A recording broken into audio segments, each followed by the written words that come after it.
भैयारो राम राम नमस्कार। हमें तो चिंते ही जो नाम है हमारो सचिन चौधरी। राजनीति में कोनो व्यक्ति ऊंचे पद पे होवे तो आरोप प्रत्यारोप तो ऊपर लगभग तय होते हैं और लगत भी हैं, लेकिन केहू बेर सामान्य सी बात नैरेटिव बना के ऐसी पेश करी जात के बा आरोप में बदल जात।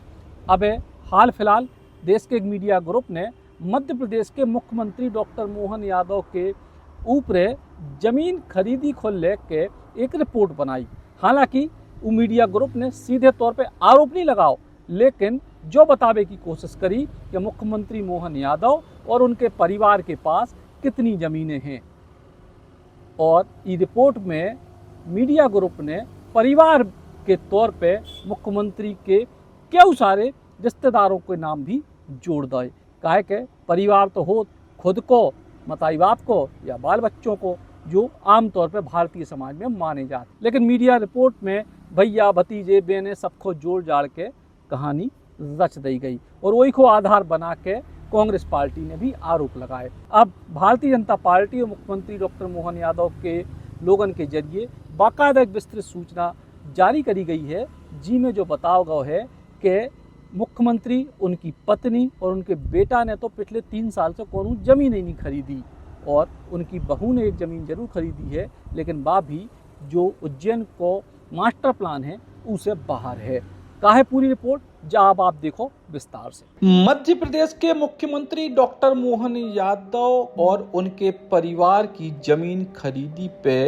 एक मीडिया ग्रुप ने सवाल उठाए और यही मीडिया ग्रुप के सवालों को आधार बना के मध्य प्रदेश में विपक्ष ने कई सारे आरोप लगाए और अभी मुद्दे की पूरी जानकारी भारतीय जनता पार्टी की ओर से जारी करी गई है और यह जानकारी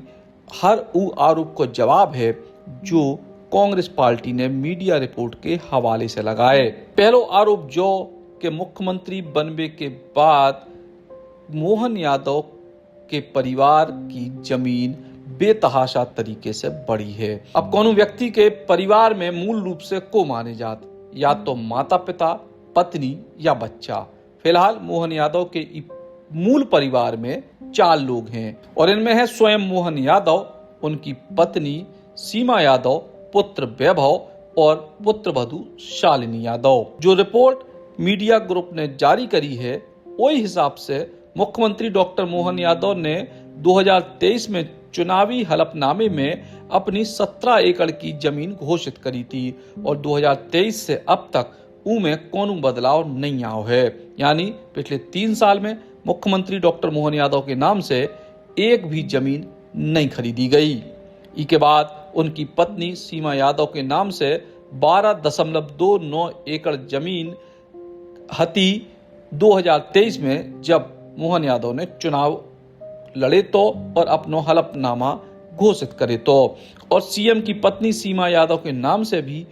कोनो जमीन नहीं खरीदी गई बीते 3 सालों में। इसके बाद सीएम के बेटा वैभव यादव के नाम भी 16 एकड़ की जमीन 2023 में हती और सीएम बनने के बाद कोनो बदलाव ई में भी नहीं भाओ। उतई मुख्यमंत्री की बहू शालिनी यादव द्वारा जरूर 10 एकड़ कृषि भूमि खरीदी गई है, लेकिन यह जमीन भी उज्जैन के मास्टर प्लान क्षेत्र से बाहर बताई गई है। इसके बाद मुख्यमंत्री के परिवार के नाम से ही सिद्धि विनायक देवकोन नाम की कंपनी की जमीनें बढ़वे को भी आरोप विपक्ष और मीडिया के एक ग्रुप ने लगाओ है। दरअसल Siddhi Vinayak देवकोन private limited company बनी 2008 में और के बाद मोहन यादव और उनकी पत्नी 2017 में के निदेशक पद से अलग हो चुके थे।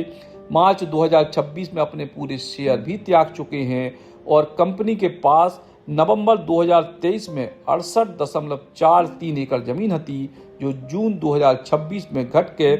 65.69 एकड़ रह गई है। इसके बाद एक और आरोप लगाया गया कि उज्जैन को मास्टर प्लान सीएम ने अपनी जमीनों के हिसाब से तैयार करवाओ, जबकि इको बड़ो पहलू जो बताया गया है कि उज्जैन को मास्टर प्लान मुख्यमंत्री के तौर पे शपथ जब डॉक्टर मोहन यादव ने ली, के पहले ही लागू हो चुके तो, और जो मास्टर प्लान मई 2023 से लागू है, जबकि मोहन यादव ने 13 दिसंबर 2023 को मुख्यमंत्री पद की शपथ ली। अब बात मुख्यमंत्री के विस्तारित परिवार की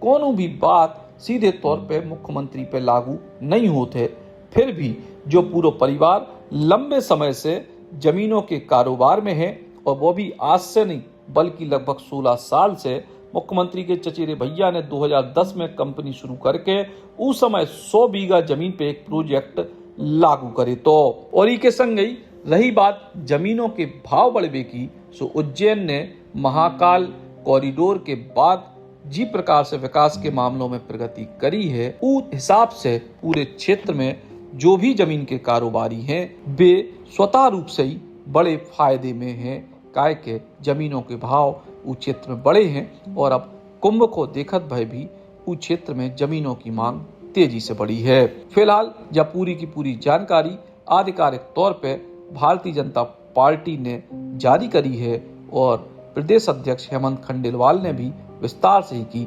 जानकारी दी है। कांग्रेस पार्टी के द्वारा हमारे लोकप्रिय मुख्यमंत्री मोहन यादव जी पे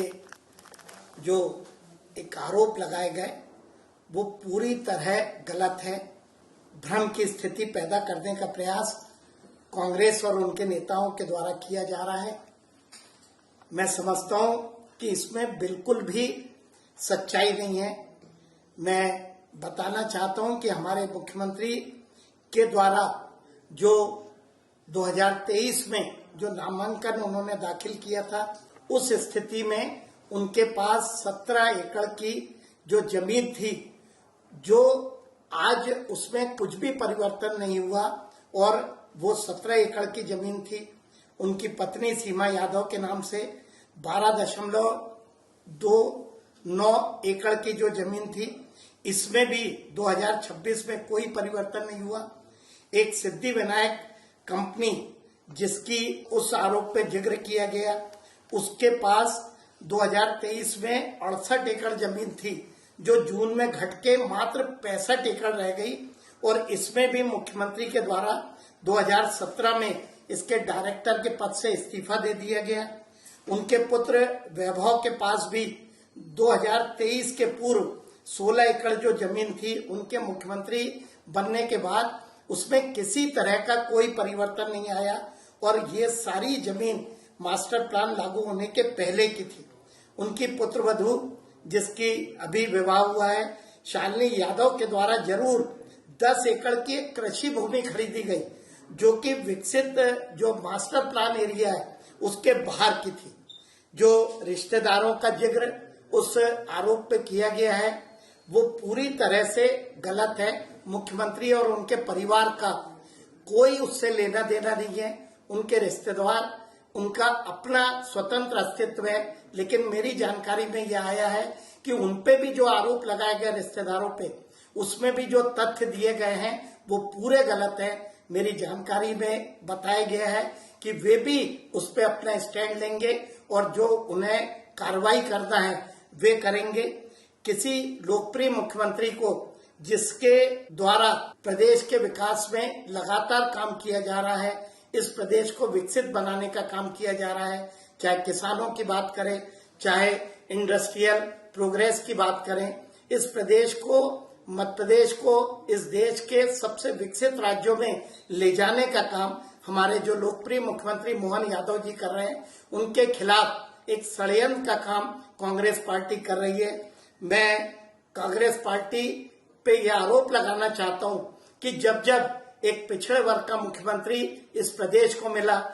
चाहे उमा भारती हो, चाहे शिवराज सिंह चौहान हो या हमारे मोहन यादव हो, उनके खिलाफ षड्यंत्र करके उनको कमजोर करने का काम कई लोगों के द्वारा किया गया। समाज के ठेकेदार जिन्हें प्रदेश में पिछड़े वर्ग का नेतृत्व स्वीकार नहीं होता, वे लगातार इस तरह के षड्यंत्र करते हैं और इस तरह एक लोकप्रिय मुख्यमंत्री को कमजोर करने का काम करते हैं। मैं पूरी विनम्रता के साथ,